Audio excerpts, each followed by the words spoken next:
Épisode 100, je réponds à vos questions.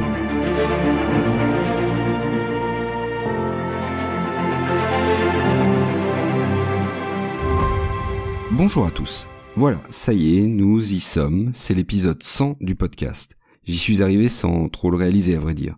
J'ai lancé ce podcast en avril 2021, après le confinement et l'expérience des classes virtuelles qui me faisaient parler seul devant mon ordinateur. Et je me suis dit à cette occasion que ce que je racontais, mes cours d'histoire, pourrait peut-être intéresser d'autres personnes que simplement mes élèves. Et de fil en aiguille, j'ai pensé créer un podcast qui serait à destination des élèves pour réviser leurs cours, des professeurs pour animer des séquences pédagogiques, des amateurs d'histoire par curiosité et intérêt, et plus largement de tous ceux qui voudraient rafraîchir leurs connaissances ou découvrir des points d'histoire qu'ils ignorent. Vous êtes de plus en plus nombreux à écouter ce podcast, et je voulais vous en remercier. On a passé le cap des 3 millions d'écoutes très récemment, et alors que j'enregistre cet épisode, Taki en Histoire est 40e dans le classement Spotify. Merci énormément de votre écoute, de votre fidélité, de vos commentaires nombreux, et je sais que vous le faites, de partager aussi les épisodes autour de vous.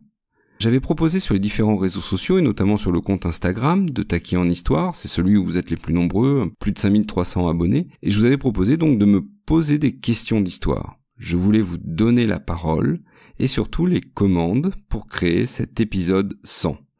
J'ai donc reçu des questions en commentaire, par message privé, mais aussi sur Facebook ou encore TikTok. J'en ai sélectionné plusieurs, et voici donc l'épisode 100 avec mes réponses. C'est parti. Commençons chronologiquement avec la question de Soukalish. Existe-t-il des traces de civilisation plus vieilles que celles identifiées en Mésopotamie ? Oui, on a effectivement retrouvé des traces de civilisation encore plus anciennes que celles de la Mésopotamie, qui remontent environ au 4e millénaire avant Jésus-Christ. Alors les plus vieilles civilisations connues à ce jour se situent au Proche-Orient et datent du 9e millénaire avant notre ère, c'est-à-dire environ 11 000 ans. La plus ancienne est probablement celle de Göbekli Tepe, un site archéologique situé en Turquie actuelle. On y a découvert des ruines monumentales avec des gigantesques pierres taillées et ornées de bas-reliefs d'animaux. Alors ce site remonterait à 9500 avant Jésus-Christ, c'est-à-dire plusieurs millénaires avant l'invention de l'écriture et de l'agriculture. Bon, un peu plus récent, mais tout aussi impressionnant, le site de Jéricho, en Cisjordanie, qui comprend vers 8000 avant Jésus-Christ une ville fortifiée de plusieurs hectares, ceinte de puissantes murailles de pierre. C'est l'une des toutes premières villes de l'humanité, sinon la première. Alors on a également retrouvé les restes de villages néolithiques très anciens en Anatolie, en Syrie, en Irak, en Iran, remontant jusqu'au 8e millénaire avant Jésus-Christ, c'est-à-dire bien avant les premières cités-États de Mésopotamie comme Sumer.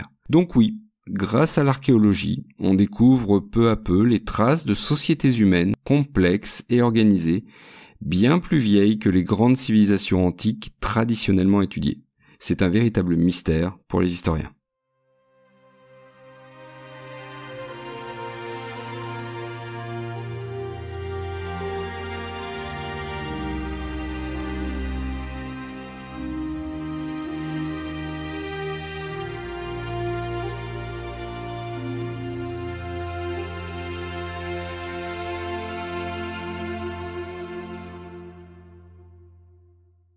Et maintenant une question d'Elsa. D'où viennent les différents degrés de noblesse en France et à quoi ils correspondent vraiment ?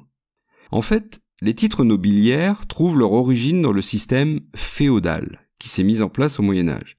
Alors à cette époque, le roi récompense la loyauté et les services rendus par ses vassaux en leur octroyant des terres et des titres. Plus le vassal se montre fidèle et important, plus le titre et les terres concédées sont prestigieux. Godefroy Amaury de Malfette, comte de Montmirail, d'Apremont et de Papincourt, je vais te récompenser de ta bravoure. Voici les principaux titres par ordre hiérarchique croissant. D'abord, l'écuyer, c'est le plus bas degré de la noblesse. Un écuyer, c'est un noble qui n'a pas encore été adoubé chevalier. Donc chevalier, c'est le titre obtenu après l'adoubement, c'est une cérémonie qui marque l'entrée dans la chevalerie. Les chevaliers doivent respecter un code d'honneur très strict. Au-dessus d'eux, les barons, les vicomtes. Ça, ce sont des nobles qui possèdent des terres et des fiefs importants. Ils ont des droits et des devoirs envers leurs vassaux. Les comtes sont des gouverneurs d'une province ou d'un comté, au nom du roi. Ce sont de très hauts dignitaires. Les marquis, alors c'est un titre créé plus tardivement, et le nom dérive des marches, ces territoires qui sont en situation stratégique à la frontière. Donc les marquis, ce sont des gens qui gouvernent une marche. Au-dessus d'eux, les ducs, les plus grands et les plus puissants des seigneurs féodaux, eux, ils gouvernent un duché héréditaire, comme le duc d'Aquitaine ou le duc de Normandie. Et encore au-dessus, les princes. Mais attention, avec les princes, nous avons là les membres des familles régnantes ou apparentés à la famille royale. Alors, en théorie, la hiérarchie est assez nette, mais en fait, ces titres reflètent surtout l'importance des domaines possédés et l'influence politique, plutôt que des prérogatives précises. En fait, la noblesse reste un corps très divers et complexe sous l'Ancien Régime. D'ailleurs, certains nobles portent plusieurs titres, qui font référence à des lieux différents. Alors ça, c'est lié à la façon dont la noblesse hérite et accumule des domaines fonciers au fil des générations. À l'origine, le titre de comte, baron, marquis, etc. est attaché à un territoire précis dont le noble a la seigneurie et dont il doit assurer la gestion au nom du roi.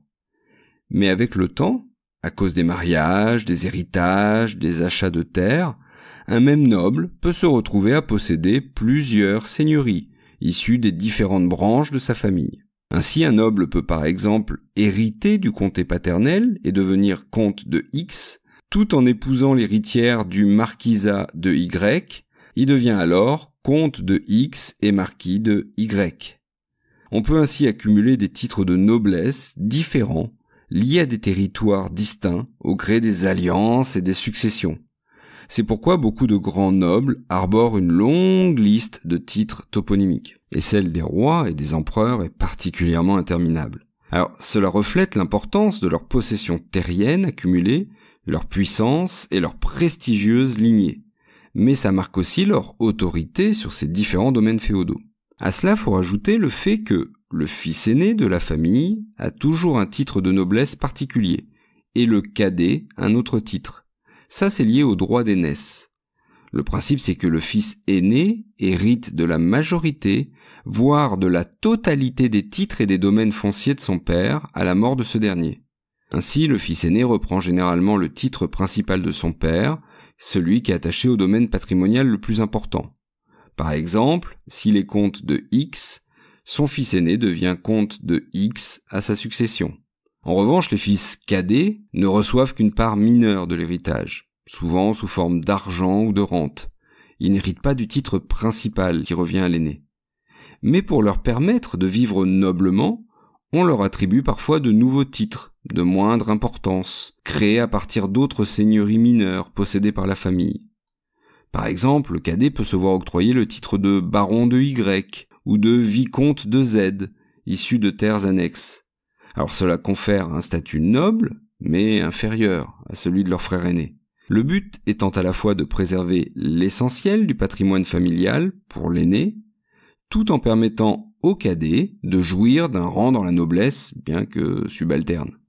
C'est une façon de perpétuer le lignage noble sur plusieurs branches.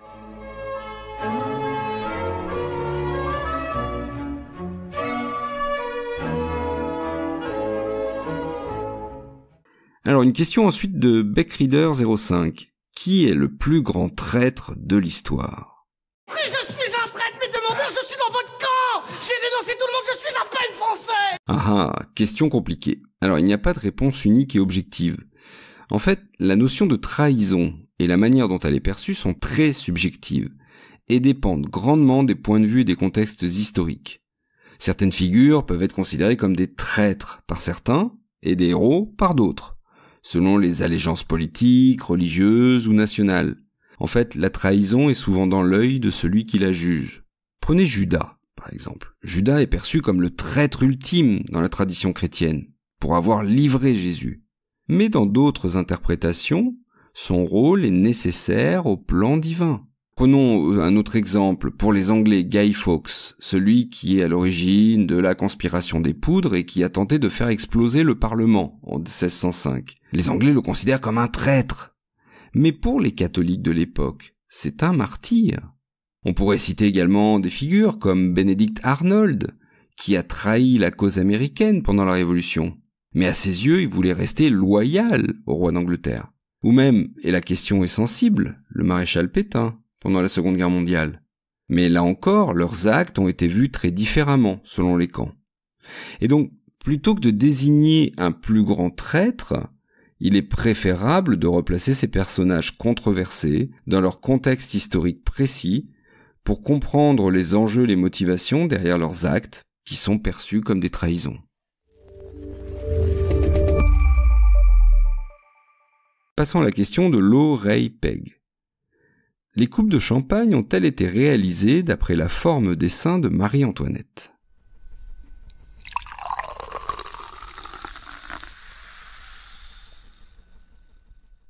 Eh bien non, désolé, ce n'est qu'une légende urbaine. Il n'y a aucune preuve historique que les flûtes à champagne étaient modelées d'après les seins de Marie-Antoinette ou de Madame de Pompadour comme on le dit aussi. Cette histoire rocambolesque en fait circule depuis des décennies et elle veut que le maître verrier de la cour aurait pris les mensurations des seins de la favorite royale ou de la reine Marie-Antoinette pour donner leur forme caractéristique aux coupes à champagne. Mais les historiens s'accordent tous pour dire qu'il s'agit d'une pure invention, probablement liée au mythe des cours dissolus de l'Ancien Régime et à une vision des femmes réduite à leur corps. D'ailleurs, certaines sources affirment que la forme particulière des coupes à champagne viendrait d'Angleterre et du XVIIe siècle, et qu'en fait elle serait inspirée du calice médiéval. Les flûtes à champagne, qui sont plus étroites et allongées que les coupes, elles apparaissent bien plus tard, d'abord en Angleterre dans les années 1750, puis en France sous Napoléon Ier. Elles vont s'imposer parce que leur forme adaptée permet de mieux préserver les bulles et les arômes du champagne. Et d'ailleurs, dès les années 1930, les flûtes deviennent le verre privilégié pour déguster le champagne. Apothicaste, un excellent podcast sur l'histoire de la santé que je vous recommande chaudement d'écouter, me demande: Joseph Meister fut-il ou pas le premier homme à recevoir une dose de vaccin ? Alors ça me donne l'occasion de parler un peu de l'histoire de la médecine. D'abord, Joseph Meister ne fut pas le premier homme à recevoir un vaccin. Le pionnier de la vaccination est en réalité le médecin anglais Edward Jenner au XVIIIe siècle. En 1796, Jenner réalise la première vaccination connue de l'histoire en inoculant à un jeune garçon de 8 ans, nommé James Phipps, le virus de la vaccine. C'est une forme très bénigne de la variole contractée par les vaches. La vaccine est d'ailleurs ce qui va donner le mot de vaccin. Et donc après avoir développé les symptômes très légers de la vaccine, des mangeaisons, des boutons sur la main, James Phipps est ensuite exposé au virus de la variole à proprement parler, mais ne contracte pas la maladie, démontrant qu'il est désormais immunisé. C'est cette expérience fondatrice qui a donné naissance au principe de la vaccination, en utilisant une forme atténuée d'un agent pathogène pour déclencher une réponse immunitaire protectrice. Mais si l'on parle du vaccin antirabique contre la rage, alors oui, Joseph Meister fut bien le tout premier être humain à recevoir le procédé mis au point par Louis Pasteur. En juillet 1885, ce jeune berger alsacien de 9 ans avait été grièvement mordu par un chien enragé. Ses parents l'emmènent alors à Pasteur, à Paris. Pasteur venait juste de mettre au point son vaccin contre la rage, mais ne l'avait jusqu'alors expérimenté que sur des animaux. Face à l'urgence de la situation, il décide de tenter le traitement sur Joseph Meister. Du 6 au 16 juillet 1885, Pasteur injecte à l'enfant 13 doses successives de son vaccin, à base de moelle épinière desséchée de lapins, infectés par le virus rabique. Le traitement est un succès. Joseph Meister ne développe pas la rage malgré les graves morsures. Il devient ainsi le premier humain vacciné contre la rage de l'histoire et sauvé par les travaux révolutionnaires de Pasteur. Cet événement marque un tournant décisif dans la médecine moderne et ouvre la voie aux nombreux autres vaccins.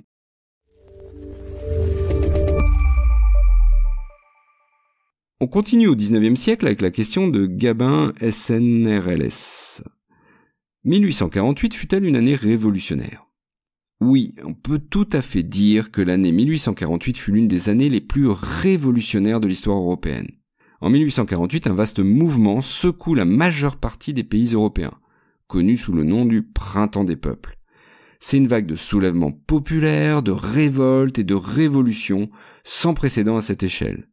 En France, la monarchie de Louis-Philippe est renversée par une insurrection républicaine en février 1848, marquant le début de la Deuxième République.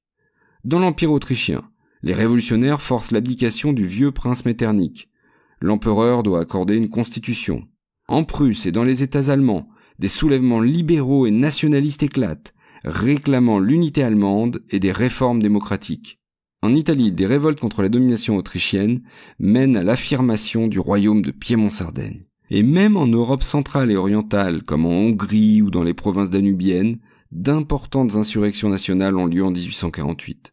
Si la plupart de ces révolutions vont être finalement matées l'année suivante par une réaction conservatrice, 1848 marque un tournant majeur. Cette année ébranle les monarchies traditionnelles et libère des forces révolutionnaires qui vont être appelées à transformer durablement le continent européen.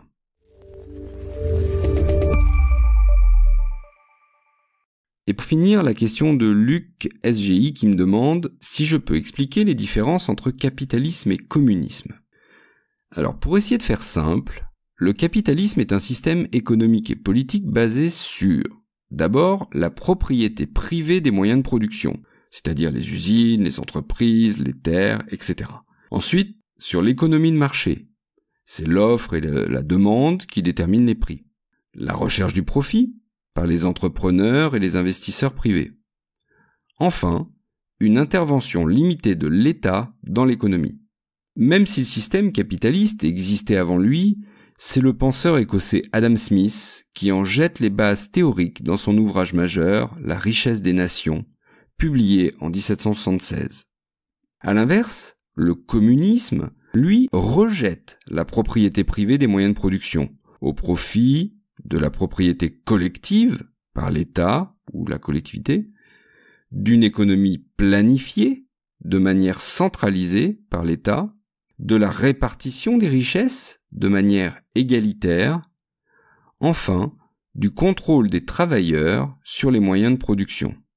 Et donc, dans le modèle communiste théorique, il n'y a pas de marché, il n'y a pas de profit, il n'y a pas de propriété privée ni de classe sociale. L'État, organisé par le parti unique, décide la production, décide la répartition des biens et des services de manière égalitaire. Karl Marx est considéré comme le principal théoricien du communisme. Avec son collaborateur, Friedrich Engels, il a développé la théorie de la lutte des classes dans des ouvrages majeurs comme le Manifeste du Parti communiste en 1848 et le Capital en 1867. Marx y conceptualise l'idée d'une société communiste sans classe sociale qui succéderait au capitalisme par la révolution du prolétariat.